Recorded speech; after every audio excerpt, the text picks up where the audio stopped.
Hi, I'm Emily. And I'm Bella. And we're the Baking Beauties. This week, we're going to be doing Italian food. Here's what you need. You need 1 can of Hunt's tomato paste. We're using one with herbs and spices to add extra flavor. And 1 can of stewed tomatoes. You need 4 tablespoons of chopped fresh parsley. You need a clove of garlic minced. And here's a list of the final few items that you will need to make this.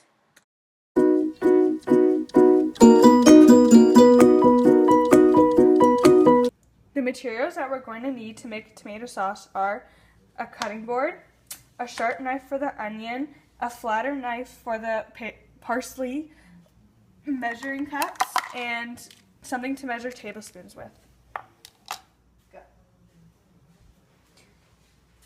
Firstly, it's always important to wash your hands before you do any type of cooking or baking. Now that we have all materials and ingredients ready to go, let's get started. Start off by opening 1 can of the tomatoes and 1 can of the tomato paste. Now place 1 can of tomato paste and the 1 can of tomatoes into a food processor or blender. Now what you're going to need is a cutting board, your parsley, and your thin knife. To do this, you may want a parent to help you. Okay. Now begin cutting until you have 4 tablespoons of fresh parsley. You can just go back and forth until you have enough. It should come off in tiny little pieces like this.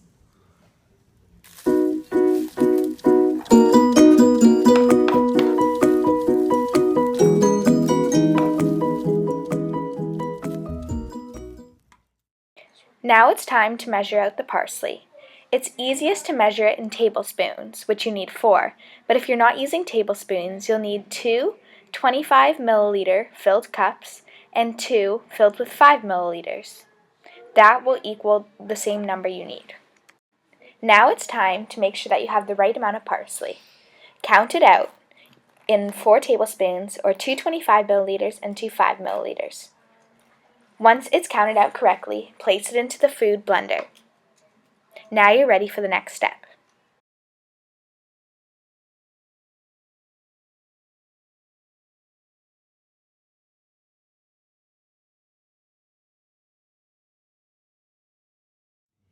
Now that we've started our sauce, it's time to add the garlic.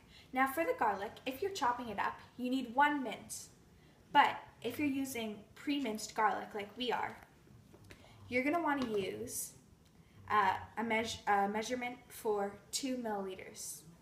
So you can just go, scoop it up, and dump it in. Now it's very important not to use more than the correct measurements because garlic is very strong. Now that you just put the garlic in, now you have to put 1 tablespoon of oregano.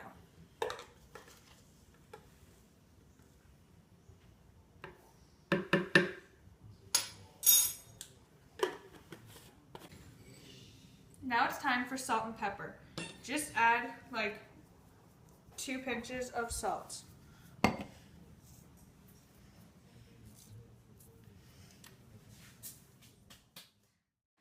Now it's time for pepper. Add 2 turns into the sauce. Now we're adding the olive oil. You can use a 1/3 of a cup or 80 milliliters. Take the cap off and fill it up to the top.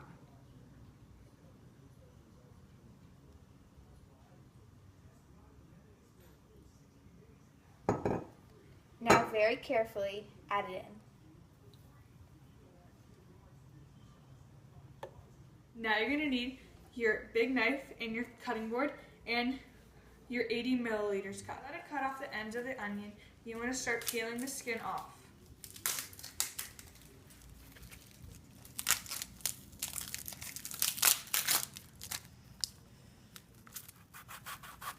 Begin by cutting the onion into slices.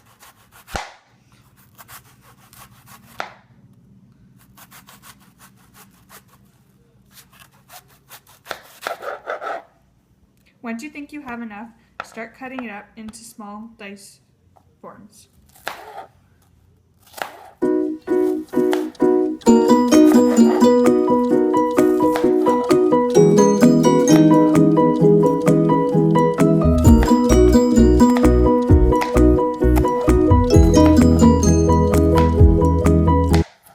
Once you've cut up your 80 milliliters of onions, put them in with the rest of the ingredients. That was fine.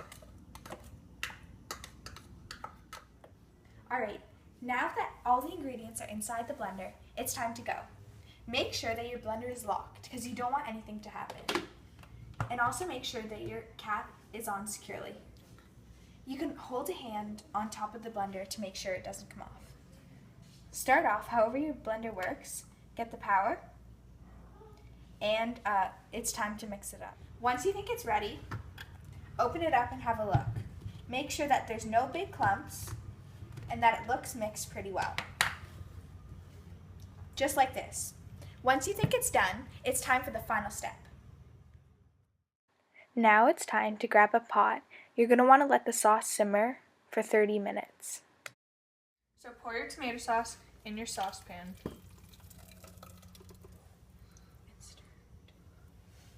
And grab your spoon and you're going to stir for about 2 minutes. Now it should be on low heat and simmering. Don't forget to stir every once in a while. Wait your 30 minutes and then enjoy, or continue to watch our next video to learn how to add it to chicken parmesan. Thanks for watching, and don't forget to check out some of our other videos.